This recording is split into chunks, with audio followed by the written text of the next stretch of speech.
മറ്റേ music ഇട്ടിട്ടിടാം. Vegetable ബിരിയാണിയും പപ്പടം. അതെന്താ item? Soybean fry. Soybean fry. ബീഫൊന്നും അല്ലേ? ബീഫല്ല, സോയാബീൻ ഫ്രൈ. നല്ല ടേസ്റ്റിയാണ്. കുറേ വർഷം കൂടിയിട്ടാ ഞാൻ ഇത് കഴിക്കുന്നു. ജ്യൂസ് എനിക്ക് ഇഷ്ടമില്ല. ഞാൻ ആദ്യം ഇടയ്ക്കൊക്കെ വെക്കുമായിരുന്നു.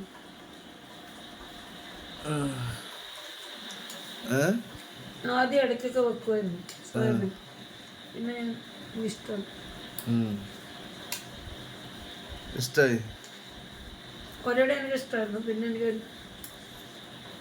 ഞാൻ പിന്നെ മേടിക്കില്ല. അപ്പം എല്ലാവരോടും പറ, കർക്കിടകമാണ്, നിങ്ങളെല്ലാവരും വെജിറ്റബിൾ കഴിക്കുക, നല്ല നല്ല ഫുഡുകൾ കഴിക്കുക. ഓ, ആരും കഴിക്കാൻ കർക്കിടകം കുറച്ച് ബ്രാഹ്മിൻസ് വ്രതം വെക്കുന്നു. എല്ലാവരും കഴിക്കും. എല്ലാരും ചിക്കനും മീനും അല്ലേ? കർക്കിടക രക്ഷ ചെയ്യുന്നവരൊക്കെ ഉണ്ട്. ശരി. നിലക്കടല കുതിർത്ത് തിന്നുന്നുണ്ട്, നാട്ടു സൂപ്പ് കഴിക്കുന്നവരുണ്ട്, ഒക്കെ ലേഹ്യം കഴിക്കുന്നവരൊക്കെ ഉണ്ട്. അങ്ങനെ മരുന്നൊക്കെ കഴിക്കുന്ന ആളുകളുണ്ട്.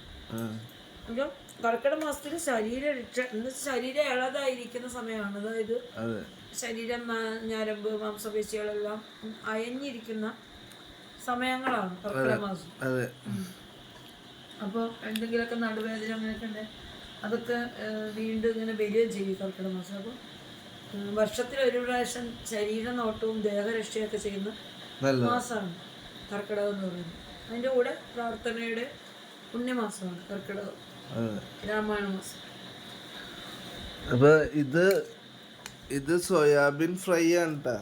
ഇത് ബീഫല്ല, സോയാബീൻ ഫ്രൈ ചെയ്തെടുത്തിരിക്കുകയാണ്. നല്ല ടേസ്റ്റിയാണ്. അപ്പോൾ നിങ്ങളെല്ലാവരും സോയാബീൻ ഫ്രൈ ചെയ്തെടുക്കുക. നല്ലോണം സോയാബീൻ പിഴിയണം കേട്ടോ. പിഴിഞ്ഞൊക്കെ അതിൻ്റെ ആ മപ്പ് ചവയൊക്കെ കളഞ്ഞാൽ ഒരു ചവയുണ്ട് അതിന്. നല്ലോണം വെള്ളത്തിയിട്ട് പിഴിഞ്ഞ് ചൂടുവെള്ളത്തിലൊക്കെ ഇട്ട് പിഴിഞ്ഞെടുത്ത് ഇങ്ങനെ ഫ്രൈ ചെയ്താൽ നല്ലതാണ്. വെജിറ്റബിൾ ബിരിയാണിയുടെ കൂടെ കഴിക്കാൻ നല്ലതാണ്.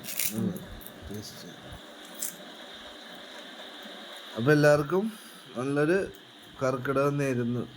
Good night.